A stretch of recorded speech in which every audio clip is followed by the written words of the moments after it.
Hi, நான் D Sivaganesh. இந்த video 23rd July 2024 honourable finance minister of India union budget 2024 present பண்ணியிருந்தாங்க. என்னையா 2 மாசத்துக்கு ஒருக்கா பட்ஜெட்னு சொல்றீங்க, இப்பதானே February 1 ஒரு பட்ஜெட்டை பத்தி பேசுனீங்க, இப்ப என்னையா மறுபடியும் பட்ஜெட் அப்படின்னு நீங்க கேட்டீங்கன்னா, February 1 பிரசன்ட் பண்ணது இன்ட்ரிம் பட்ஜெட், இப்ப பிரசன்ட் பண்ணியிருக்கிறது தான் ஃபுல் பட்ஜெட். இது எலெக்ஷன் இயர் அப்படின்றதுனால மட்டும் இந்த வருஷம் இன்ட்ரிம் பட்ஜெட், ஃபில் பட்ஜெட் அப்படின்னு சொல்லிட்டு 2 பட்ஜெட் இருக்கும். ஸோ இந்த பட்ஜெட் எப்படி நல்லா இருக்கா, அஸ் அ டாக்ஸ் பேயர் நான் சந்தோஷப்படலாமா அப்படின்னு நீங்க கேட்டீங்கன்னா, என்னால் அசச் நீங்க சந்தோஷப்படுங்க வருத்தப்படுங்க அப்படின்னு சொல்ல முடியாது. ஏன்னா ஒரு கிளாஸ் ஆஃப் டாக்ஸ் பேயர்ஸுக்கு ஒரு மாதிரி நியூஸ் வந்து இந்த பட்ஜெட் கொடுத்துருக்கு. ஃபர்ஸ்ட் நியூஸ், ஒரு பிசினஸ் பர்சன் அப்படின்றவங்களுக்கு வந்து எப்படிப்பட்ட பட்ஜெட் அப்படின்னு பார்த்தோம்னா, ஒரு பிசினஸ் மேன் வந்து 2024 பட்ஜெட்ல வந்து எனக்கு வந்து நல்லது பண்ணுங்க அப்படின்றதுக்காக வந்து யாரும் வெயிட் பண்ணலை. ஆக்சுவலா பிசினஸ் மேன் எல்லாம் வெயிட் பண்ணது என்னன்னா, 2023 ஒரு வருஷத்துக்கு முன்னாடி வந்த பட்ஜெட்ல 43BH அப்படின்னு சொல்லிட்டு ஒரு செக்ஷன் இன்ட்ரோடியூஸ் பண்ணியிருந்தாங்க. என்னன்னா, நீங்க மைக்ரோ ஸ்மால் என்டர்பிரைஸ்ல இருந்து என்னமாவது ஒரு பொருள் வாங்கியிருந்தீங்கன்னா 15 நாளைக்குள்ள பேமெண்ட் பண்ணிடணும். ஒருவேளை 15 நாளைக்குள்ள பேமெண்ட் பண்ண முடியல, உங்களுக்கும் அந்த சப்ளையருக்கும் ஒரு அக்ரிமெண்ட், ரிட்டர்ன் அக்ரிமெண்ட் இருக்குன்னா 45 நாள் வரைக்கும் நீங்க டைம் எடுத்துக்கலாம். ஒருவேளை அந்த 15 நாள் 45 நாளுக்குள்ளேயே உங்களால பேமெண்ட் பண்ண முடியலன்னா நீங்க அதை எக்ஸ்பென்ஸா கிளைம் பண்ண முடியாது. எந்த வருஷம் நீங்க பேமெண்ட் பண்றீங்களோ அந்த வருஷம் நீங்க எக்ஸ்பென்ஸா கிளைம் பண்ணிக்கோங்க அப்படின்னு சொல்லிட்டு ஒரு பயங்கரமான ஒரு செக்ஷன் வந்து 2023 பினான்ஸ் பில்ல வந்து கொண்டு வந்திருந்தாங்க. அதை வந்து இந்த பினான்ஸ் பில்ல ரிவோக் பண்ணுவாங்களா இல்ல போஸ்ட்போன் பண்ணுவாங்களா அப்படின்ற ஒரு ஆர்வலோட நிறைய பிசினஸ்மேன் வந்து இந்த பட்ஜெட்டை எதிர்பார்த்துக்கிட்டு இருந்தாங்க.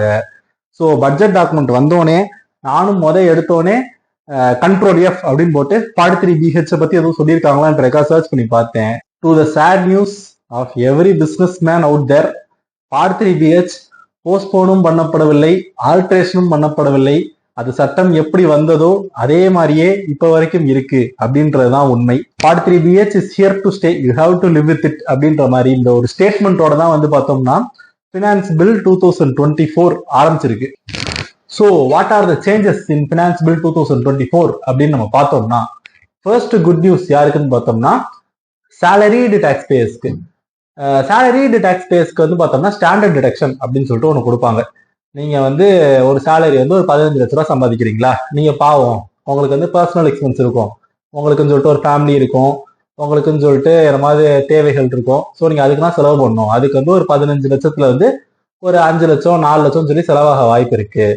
அஸ் அ ஃபினான்ஸ் மினிஸ்டர் என்னால உங்களுக்கு வந்து அந்த 5 லட்சம் 6 லட்சத்தை வந்து அப்படியே டிடக்ஷனா கொடுக்க முடியலனாலும் ஏதோ என்னால முடிஞ்சது ஒரு 50,000 ரூபாய் ஸ்டாண்டர்ட் டிடக்ஷன் தரேன் அப்படின்னு சொல்லிட்டு பினான்சியல் இயர் 2023-24 வரைக்கும் இருந்ததை பினான்சியல் இயர் 24-25ல 75,000 ஸ்டாண்டர்ட் டிடக்ஷன் தரேன் அப்படின்னு சொல்லிட்டு என்ஹான்ஸ் பண்ணியிருக்காங்க. ஸோ 15 லட்சம் ரூபாய்க்கு மேலே யாராவது ஒருத்தவங்க சேலரி வாங்குறாங்க அப்படின்னா இதோட டாக்ஸ் இம்ப்ளிகேஷன் வந்து பாத்தீங்கன்னா 7,500 ரூபாய் வரைக்கும் சேவிங் இருக்கும். So this is a good news, very good news for salary people. Second good news யாருக்கு அப்படின்னு பாத்தீங்கன்னா எல்லாருக்கும், not only for salary people, new regime add பண்ற எல்லாருக்கும் இந்த ஒரு பெனிஃபிட் இருக்கும். ஸ்லாப் ரேட்ஸ் கொஞ்சம் மாத்திருக்காங்க. பழைய ஸ்லாப் ரேட்ஸ் வந்து இப்படி இருந்துச்சு, புது ஸ்லாப் ரேட்ஸ் இப்படி இருக்கு. ஸோ இந்த ஸ்லாப் ரேட் மாறுறதுனால ஒரு 15 லட்ச ரூபா வரைக்கும் நீங்க சம்பாதிச்சீங்கன்னா 10,000 வரைக்கும் டாக்ஸ் சேவிங் இருக்கும். ஸோ நெட்டா வந்து டான்ஜிபிளா நம்ம கண்ணுக்கு தெரிஞ்சே பாத்தீங்கன்னா ஒரு சேலரிடு பீப்புளுக்கு வந்து 17,500 ரூபாய் டாக்ஸ்ல மட்டும் சேவிங் இருக்கு, இந்த ஸ்டாண்டர்ட் டிடக்ஷன் அண்ட் இந்த ஸ்லாப் ரேட் மாத்தினதுனால மட்டும். ஸோ நான் எப்பயுமே சொல்லுவேன், ஒரு பட்ஜெட்னா எல்லாருக்குமே நல்லது பண்ண முடியாது. ஏன்னா ரிசோர்சஸ் ரொம்ப லிமிட்டட். நீங்க ஒரு ஆளுக்கு ரிலாக்ஸேஷன் கொடுத்தா இன்னொரு ஆள் தலையில கை வைக்கிற மாதிரி தான் இருக்கும். ஸோ இந்த ஒரு 17,500 ரூபா கொடுத்ததுக்கு யாரு தலையில கை வச்சிருக்காங்க அப்படின்னு நீங்க பாத்தீங்கன்னா, கேபிட்டல் கெயின்ஸ் இன்வெஸ்டர்ஸ், ஒரு கேபிட்டல் அசெட் ஓன் பண்ணி விற்கிறவங்க, அவங்க தலையில தான் கைகள் வைக்கப்பட்டுள்ளது இந்த பட்ஜெட்டில். எப்படி வைக்கப்பட்டுள்ளது அப்படின்றத பார்த்தோம்னா ரெண்டா பிரிக்கலாம். ஃபர்ஸ்ட் வந்து ஷேர்ஸை பொறுத்த வரைக்கும் இப்ப வரைக்கும் எப்படி இருந்துச்சு அப்படின்னு பாத்தீங்கன்னா, நீங்க ஒரு லிஸ்டட் ஷேரை ஒரு வருஷம் நீங்க வந்து ஹோல்டு பண்ணிட்டு வித்தீங்கன்னா டாக்ஸ் ரேட் வெறும் 10% தான். அதுலயுமே கெயின் வந்து 1 லட்சத்துக்கு வந்து டாக்ஸே கிடையாது, எக்ஸம்ட் அப்படின்ற மாதிரி இவ்வளவு நாள் இருந்துச்சு. ஸோ இந்த பட்ஜெட்ல அஸ்ஸான் பட்ஜெட் 23rd July 2024லயே இந்த சேஞ்ச் வந்து இம்ப்ளிமெண்ட் ஆகுது. என்ன சொல்லிட்டாங்கன்னு பாத்தீங்கன்னா, டாக்ஸ் ரேட் இனிமேட்டு 10% கிடையாது, 12.5%, 2.5% வந்து டாக்ஸ் ரேட்டை கூட்டுறோம் அப்படின்னு சொல்லிட்டு ஒரு டிசிஷன் அனௌன்ஸ் பண்ணிட்டாங்க. இது நியாயமா, இப்படி பண்ணலாமா, நாங்க வந்து ஷேர் ஹோல்டர்ஸ் அமைதியா வந்து இன்வெஸ்ட் பண்ணிட்டு இருக்கோம், எங்களோட பாசிவ் இன்கம் வந்து இப்படி டாக்ஸ் பண்ணலாமா அப்படின்னு சொல்லிட்டு நம்ம கேட்போம் அப்படின்றத தெரிஞ்சு, இதுக்கு முன்னாடி 1 லட்ச ரூபாய் கேபிட்டல் கெயினுக்கு மட்டும் எக்ஸம்ஷன் கொடுத்துட்டு வந்தவங்க இந்த வருஷத்துல இருந்து 1,25,000 கேபிட்டல் கெயின் இருந்தாலும் எக்ஸம்ஷன் அப்படின்னு சொல்லிட்டு அந்த எக்ஸம்ஷன் லிமிட்டை கூட்டியிருக்காங்க. ஸோ இது வந்து நான் லாங் டேர்ம் கேபிட்டல் கெயினுக்கு சொல்லியிருக்கேன். Short term capital gain on shares வந்து முன்னாடி வரைக்கும் 15%ல டாக்ஸ் ஆக பட்டுட்டு இருந்துச்சு.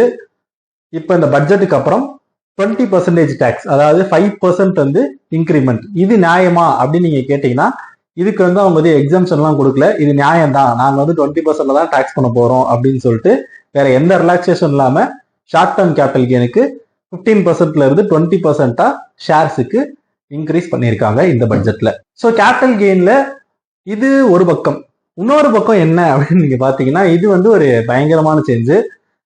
ஜென்ரலா கேபிட்டல் கெயின் வந்து கவர்மெண்ட் வந்து டாக்ஸேஷன் வந்து ஹெவியா பண்ண மாட்டாங்க. ஏன்னு கேட்டீங்கன்னா, ஒருத்தவங்க வந்து தான் சொத்தை விற்கிறாங்க, தாண்ட இருக்க தங்கத்தை விற்கிறாங்க, இல்ல ஷேரை விற்கிறாங்கன்னா, அவனுக்கு ஏற்கனவே என்னமோ பிரச்சனை இருக்கு, அவன் பிசினஸ்ல நட்டப்பட்டிருப்பான், இல்ல என் பிள்ளைக்கு கல்யாணம் பண்ண போறான், என்னமோ ஒரு தேவை இருக்குன்றதுக்காக தான் விற்கிறான். அந்த ரூபாயை போய் டாக்ஸ் பண்ணுமா அப்படின்ற ஒரு மைண்ட் செட்ல இவ்வளவு நாளா வந்து அதுக்கு யாரும் பெருசா டாக்ஸ் பண்ணது கிடையாது. ஃபர்ஸ்ட் டைம் வந்து கேபிட்டல் கெயின்ஸ்ல வந்து பெரிய லெவல்ல கை வைக்கப்பட்டிருக்கு. இதுக்கு ரீசன் அவங்க சொன்னது பாத்தீங்கன்னா, நாங்க சிம்பிளிஃபை பண்றோம். முன்னாடி வந்து கம்பெடிஷன் வந்து ரொம்ப சொஃபஸ்டிகேட்டடா இருந்துச்சு, இப்போ நாங்க சிம்பிளிஃபை பண்றோம் அப்படின்னு சொல்லியிருந்தாலும் டாக்ஸ் இன்சிடென்ட்ஸ் ரொம்ப கூடுது கேபிட்டல் கெயின்ஸ்ல அப்படின்றதா உண்மை. அதர் தென் ஷேர்ஸை பொறுத்த வரைக்கும் பாத்தீங்கன்னா, ஒரு லாங் டேர்ம் அசட்டா இருக்கு. நான் வந்து பூர்வீக சொத்து ஒரு 1990ல வந்து ஒரு சொத்து வந்து 1 லட்ச ரூபாய்க்கு வாங்கிட்டு இன்னைக்கு தேதியில வந்து நான் 1 கோடி ரூபாய்க்கு விற்கிறேன்னா, இவ்வளவு நாளா எப்படி இருந்துச்சுன்னா, எல்லாருக்குமே தெரியும் 1990ல 1 லட்ச ரூபான்றது பெரிய அமௌண்ட். இன்னைக்கு 1 லட்ச ரூபா அப்படின்னா அது 1990ல இருந்த 1 லட்ச ரூபாய்க்கு ஈடாகுமான்னு கேட்டா கண்டிப்பா ஆகாது. இன்ஃபிளேஷன் இருக்கு, எவ்வளவோ ஃபேக்டர்ஸ் இருக்கு. ஸோ இன்னைக்கு டேட்டுக்கு வந்து அந்த இன்ஃபிளேஷனுக்குலாம் அட்ஜஸ்ட் பண்ணிட்டு ஒரு காஸ்ட் அரைவ் பண்ணிட்டு அது ரெண்டுக்கு இருக்கிற டிஃபரன்ஸுக்கு மட்டும் 20% டாக்ஸ் பே பண்ணுங்க அப்படின்றது இவ்வளவு நாள் சட்டமா இருந்துச்சு.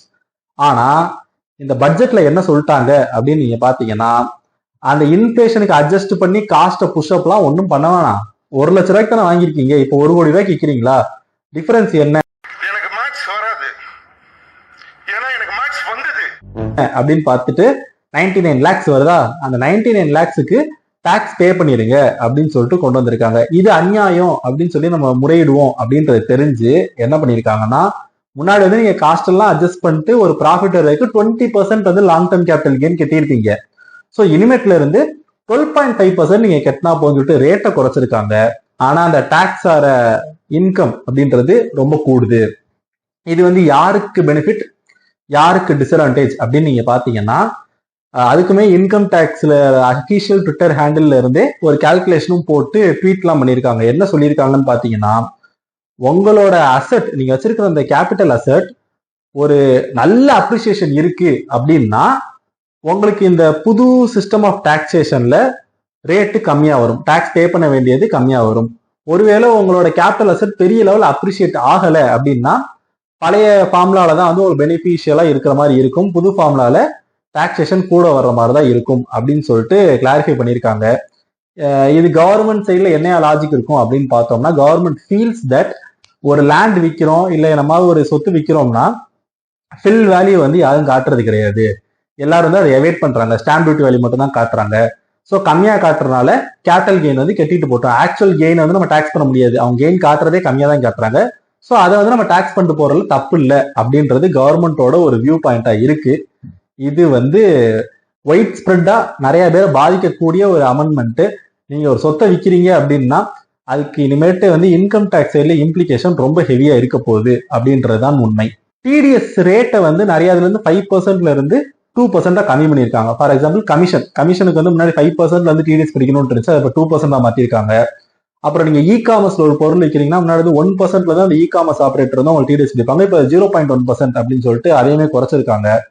ஸோ நான் இனிஷியலா சொன்ன மாதிரி ஒரு இடத்துல ரிலாக்ஸேஷன் கொடுத்தா இன்னொரு இடத்துல ஒரு கை வச்சாதான் அந்த ரிலாக்ஸேஷன் கொடுக்க முடியும். ஸோ எங்க கை வச்சிருக்காங்க அப்படின்னு நீங்க பாத்தீங்கன்னா, ஒரு பார்ட்னர்ஷிப் ஃபர்ம்ல எல்லாருமே இயர் எண்ட்ல வந்து ப்ராஃபிட் ரொம்ப வருது அப்படின்னா partner salary, partners interest, partners remuneration என்னமா போட்டு ஃபேர்ம்ல ப்ராஃபிட்டை குறைச்சிட்டு இண்டிவிஜுவல் கையில வந்து டாக்ஸ் பண்ற மாதிரி கொண்டு போயிருவோம் அப்படின்னு சொல்லிட்டு நிறைய பேர் பண்றாங்க. அப்படின்றனால என்ன சொல்லியிருக்காங்கன்னா, ஒரு பார்ட்னர்ஷிப் ரெமுனரேஷனோ இல்ல இன்ட்ரெஸ்டோ என்னமோ ஒரு பார்ட்னருக்கு பார்ட்னர்ஷிப் ஃபேர்ம் கொடுத்தால் 10% டிடிஎஸ் பிடிக்கணும் அப்படின்னு சொல்லிட்டு கொண்டு வந்திருக்காங்க. ஸோ இந்த 10% டிடிஎஸ் எப்போ பிடிக்கிறோம்னா, ஒரு பார்ட்னருக்கு ஒரு வருஷத்துல 20,000க்கு மேல நீங்க என்னமா பே பண்றீங்கன்னா பிடிக்கணும். 20,000ன்றது ரொம்ப சின்ன அமௌண்ட். நீங்க கண்டிப்பா என்ன போட்டாலும் 20,000க்கு மேலதான் வரும். ஸோ பார்ட்னர்ஸ் ரெமுனரேஷன் இன்ட்ரெஸ்ட்லாம் இருந்தால் இந்த வருஷத்துல இருந்தே பினான்சியல் இயர் 24-25ல இருந்தே டிடிஎஸ் வந்து 10%ல பிடிச்சிட்டு தான் பேமெண்ட் பண்ண முடியும் அப்படின்றத கொண்டு வந்திருக்காங்க. ஸோ இதுக்குமே ஒரு லாஜிக் இருக்கு. நிறைய இடத்துல வந்து பாத்தீங்கன்னா ஃபேர்ம்ல மட்டும் ப்ராஃபிட்டை குறைச்சிட்டு பார்ட்னர்ஸ் வந்து ஐடி ரிட்டர்னே ஃபைல் பண்ணாம இருக்கிற கதைகள்லாம் நிறைய உண்டு. ஸோ இனிமேட்டு வந்து ஒரு பார்ட்னர் வந்து டிடிஎஸ் பிடிச்சதுக்கு அப்புறம் ரிட்டர்னை ஃபைல் பண்ணாம இருக்காரு, அவருக்கு உண்மையிலே லைபிலிட்டி இல்லைனாலும் ரிட்டர்ன் ஃபைல் பண்ணணும். ஒருவேளை ஃபைல் பண்ணாம விட்டீங்கன்னா அந்த டிடிஎஸ் அமௌண்ட் வந்து அப்படியே வேஸ்டா போயிடும். ஒருவேளை உங்க லைபிலிட்டி இருந்தா ஆக்சுவல் லைபிலிட்டி டிக்ளேர் பண்ணிட்டு கட்ட வேண்டிய டாக்ஸை கட்டிட்டு ஐடிஆர் ஃபைல் பண்ணணும் அப்படின்ற ஒரு ரெஸ்பான்சிபிலிட்டியை பார்ட்னர்ஸ் மேல போடுறதுக்காக கொண்டு வரப்பட்ட செக்ஷன் இந்த செக்ஷன். இதுவுமே 24-25ல இருந்து அப்ளிகபிள். ஸோ இந்த வருஷம் நீங்க பார்ட்னர் சேலரி என்னமா போடுறீங்கன்னா 10% டிடிஎஸ் பிடிக்கணும். அதுக்கப்புறம் பார்ட்னர் சேலரி இன்ட்ரெஸ்ட் எல்லாம் போடுறதுக்கு வந்து இன்கம் டேக்ஸ் வந்து ஒரு ஃபார்முலா உண்டு. ஃபர்ஸ்ட் 3 lakhs இல்ல லாஸ் இருந்தா 90% of the profit or 1,50,000 whichever is higher வந்து பார்ட்னர் சேலரி எழுதிக்கலாம் அப்படின்னு சொல்லி முன்னாடி இருந்துச்சு. இப்ப அதை வந்து 3 lakh or 90% of profit whichever is higher வரைக்கும் சேலரியா எழுதிக்கலாம் for first 6 lakh or loss அப்படின்றதுக்கு வந்து கொண்டு வந்திருக்காங்க. So this is also welcome move. TDS is not a welcome move. இந்த பார்ட்னர் சேலரி கூட எழுதிக்கலாம் அப்படின்றது வெல்கம் மூவ். ஸோ அடுத்த சேஞ்ச் என்ன அப்படின்னு பார்த்தோம்னா, ஜிஎஸ்டியில 128A அப்படின்னு சொல்லிட்டு எல்லாரும் ரொம்ப ஆவலோட காத்து கொண்டு இருந்த அந்த ஒரு அம்னெஸ்டி ஸ்கீம் 17, 18, 18, 19, 19 இந்த 3 வருஷத்துக்கும் section 73 non fraud case, wilful misstatement, suppression இல்லாத கேஸ் மாதிரி உங்களுக்கு நோட்டீஸோ ஆர்டரோ வந்திருந்தால் டாக்ஸ் மட்டும் பே பண்ணிக்கலாம், இன்ட்ரெஸ்ட் பெனல்ட்டி பே பண்ண வேண்டாம் அப்படின்னு சொல்லிட்டு 53rd கவுன்சில் மீட்ல அனௌன்ஸ் பண்ணியிருந்தாங்க. அது பட்ஜெட்லயுமே இப்ப ப்ரொப்போஸ் பண்ணியிருக்காங்க. இது ஒன்றும் நோட்டிஃபை ஆகல. நோட்டிஃபை ஆனாதான் இது வந்து எஃபெக்டிவ் ஆகும். நோட்டிஃபை ஆற வரைக்கும் இப்போ வரைக்கும் அது வெறும் நியூஸ் தான். ஸோ ஃபினான்ஸ் பில்ல வந்து அது வந்துருச்சு, அது இனிமேட் நோட்டிஃபை பண்ணாதான் அது எஃபெக்டிவ் ஆகும். இப்பயுமே வந்து அது லைவ்ல இல்லை. இந்த செக்ஷனை பொறுத்த வரைக்கும் ஒரு முக்கியமான விஷயம் என்ன அப்படின்னு பாத்தீங்கன்னா, அசச் உங்களுக்கு ஒரு நோட்டீஸ் வந்து செக்ஷன் 74 ஃப்ராட் கேஸ் வந்து உங்களை அட்ஜுடிகேட் பண்றதுக்கு ஒரு நோட்டீஸோ ஒரு ஆர்டரோ கொடுத்தாங்கன்னா உங்களுக்கு வந்து இந்த waiver of interest and penalty applicable கிடையாது. ஆனா 74ல வந்து உங்களுக்கு ஒரு நோட்டீஸோ ஆர்டரோ போட்டாலுமே நீங்க இந்த அம்னெஸ்டி ஸ்கீமை யூஸ் பண்ணணும் அப்படின்னு நினைச்சீங்கன்னா அதுக்கு ஒரே ஒரு வழி இருக்கு. என்ன பண்ணணும் அப்படின்னு கேட்டீங்கன்னா, உங்களுக்கு வந்த அந்த 74 செக்ஷன்ல போட்ட நோட்டீஸ ஆர்டர் வாங்கிக்கோங்க. உங்க அட்ஜுடிகேட்டிங் ஆஃபீஸர்ட்ட ஆர்டர் வாங்கிக்கோங்க. ஆர்டர் வாங்கிட்டு அதை அப்பீல் போடுங்க. ஸோ கமிஷனர் அப்பீல் போட்டதுக்கு அப்புறம் கமிஷனர் வந்து உங்க அப்பீல ரிஜெக்ட் பண்ணலாம் இல்ல அக்செப்ட் பண்ணலாம். ஜெயிச்சிருச்சுன்னா வெல் அண்ட் குட், நீங்க எப்படியா இருந்தாலும் கெட்ட போறது இல்லை, கெட்ட தேவையில்லை. ஒருவேளை உங்க அப்பீல் தோத்துருச்சுன்னா அந்த கமிஷனர் போட்ட அந்த அப்பீல் ஆர்டர்ல இருக்கிற டாக்ஸ் அமௌண்ட் மட்டும் நீங்க பே பண்ணா போதும். அதுக்கு வந்து 74, 73 எதுவுமே அப்ளிகபிள் கிடையாது. உங்களுக்கு அந்த ஃபர்ஸ்ட் அப்பீல்ல உங்க ஆர்டர் தோத்துருச்சுன்னா நீங்க அதுல வந்து டாக்ஸ் அமௌண்ட் மட்டும் பே பண்ணிட்டு இன்ட்ரெஸ்ட் பெனல்ட்டி வேவருக்கு நீங்க எலிஜிபிளா இருப்பீங்க அப்படின்னு சொல்லிட்டு செக்ஷன் 128A வந்து சொல்லியிருக்காங்க. ஸோ இது நெட்டா பார்த்தா எப்படின்னா, ஒரு மனுஷன் வந்து நான் நோட்டீஸ் போட்டு ஆர்டர் போட்டு அங்கேயே வந்து சொன்னபடி கேச்சு கெட்டிட்டான்னா அவன் வந்து நான் ஃபுல்லா தான் கெட்ட சொல்ல போறேன். ஆனா என்னமோ ஒரு டாக்ஸ் பே வந்து என்ற சண்டை பிடிக்க ரெடியா இருக்கான்னா அவனுக்கு நான் வேவர் கொடுக்க போறேன் அப்படின்ற மாதிரி வந்து இந்த 128A வந்து இன்ட்ரோடியூஸ் பண்ணியிருக்காங்க. இது ரைட்டிங்ல இந்த ஒரு மீனிங் தான் வந்து கன்வே பண்ணுது. அஸ் ஆஃப் நவ் அந்த ஆக்ட் வந்து படிச்சு பார்த்தா இந்த ஒரு மீனிங் தான் கன்வே பண்ணுது. இன்னும் அதுக்கான ரூல்ஸ் அதெல்லாம் நோட்டிஃபை பண்ணப்படவில்லை. அது வர்றப்பதான் தெரியும் உண்மையிலே இதை தான் கவர்மெண்ட் மீன் பண்றாங்களா இல்லாட்டினா வேற மாதிரி நியூவான்சஸ் இருக்க போதா அப்படின்றது அது வந்ததுக்கு அப்புறம் தான் தெரியும். So and last and final change என்ன அப்படின்னு பார்த்தோம்னா, பைபேக்ஸ். ஒரு கம்பெனில நீங்க ஷேர் வச்சிருக்கீங்க அப்படின்னா அந்த ஷேரோட மார்க்கெட் ரேட் வந்து 1000 ரூபாய் இருக்குமா இருக்கும். ஆனா ஒரு கம்பெனிக்காரர் வந்து எனக்கு அந்த ஷேரை வந்து 3000 ரூபாய் கொடுங்க அப்படின்னு சொல்லிட்டு உங்களுக்கு ஆஃபர் பண்ணிட்டு உங்க ஷேரை வந்து கம்பெனியே வாங்கும். இதை மாதிரி பைபேக்ஸ் எல்லாம் வந்து நிறைய அனௌன்ஸ் பண்ணியிருக்காங்க முன்னாடி. பிஃபோர் த பட்ஜெட் வந்து என்ன இருந்துச்சுன்னா, ஒரு கம்பெனி பைபேக் பண்றாங்கன்னா கம்பெனி வந்து 20% டாக்ஸ் பே பண்ணிடுவாங்க. பே பண்ணிட்டு உங்க ஷேர் வந்து பைபேக் பண்ணிக்கலாம். நீங்க உங்க கையில வந்து அந்த பைபேக் வந்து டாக்ஸபிள் ஆகாது. அது வந்து exempt as per section 1034A of the income tax act வந்து எக்ஸம்டா இருந்துச்சு இவ்வளவு நாளா. இப்ப என்ன பண்றாங்கன்னா அந்த எக்ஸம்ஸ் எல்லாம் கிடையாதுப்பா.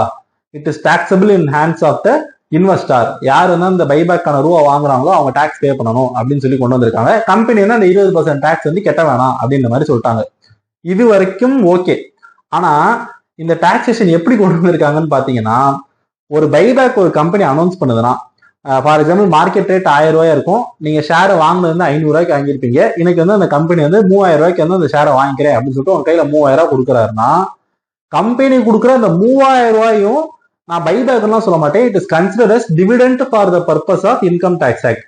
ஸோ அந்த 3000 ரூபாய்க்கும் அந்த இன்வெஸ்டர் வந்து டாக்ஸ் பே பண்ணணும் அப்படின்ற மாதிரி கொண்டு வந்திருக்காங்க. நான் அந்த ஷேர் வாங்குறதுக்கு 500 ரூபாய் செலவு பண்ணியிருக்கேன்ல, அது வந்து எனக்கு ஒரு காஸ்ட் இல்ல, அதை வந்து நான் எப்படி அதுக்கான பெனிஃபிட் கிளைம் பண்றது அப்படின்னு கேட்டோம்னா, அதை வந்து நீங்க கேபிட்டல் லாஸா வந்து ட்ரீட் பண்ணிக்கோங்க. ஒருவேளை உங்களுக்கு அந்த வருஷம் வந்து இந்த மாதிரி கெயின் இருக்குன்னா அந்த லாஸோட செட்டப் பண்ணிக்கோங்க. ஒரே உங்களுக்கு கெயின் இல்லை, சப்சிக்வெண்டா வர்ற வருஷத்துல எதுவும் கெயின் இல்லைன்னா அது வெறுமையா லாஸ் அப்படின்னு சொல்லிட்டு கேரி ஃபார்வர்டே வந்துட்டே இருக்கும். நீங்க அதை பார்த்துக்கிட்டே இருக்கலாம், அவ்வளவுதான். அதை வச்சு வேற எதுவும் பண்ண முடியாது அப்படின்றதுதான் வந்து இப்ப ப்ரொவிஷன் மாறி இருக்கு. ஸோ பட்ஜெட்ல வந்த முக்கியமான சேஞ்சஸ் எல்லாமே நான் இதுல கவர் பண்ணிட்டேன். இது போக ஒரு சில சேஞ்சஸ் இருக்கு.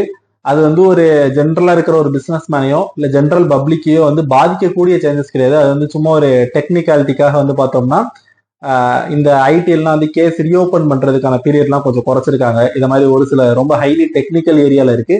ஜென்ரலா நம்ம பாதிக்கக்கூடிய ஏரியா வந்து இவ்வளவுதான். So that's it.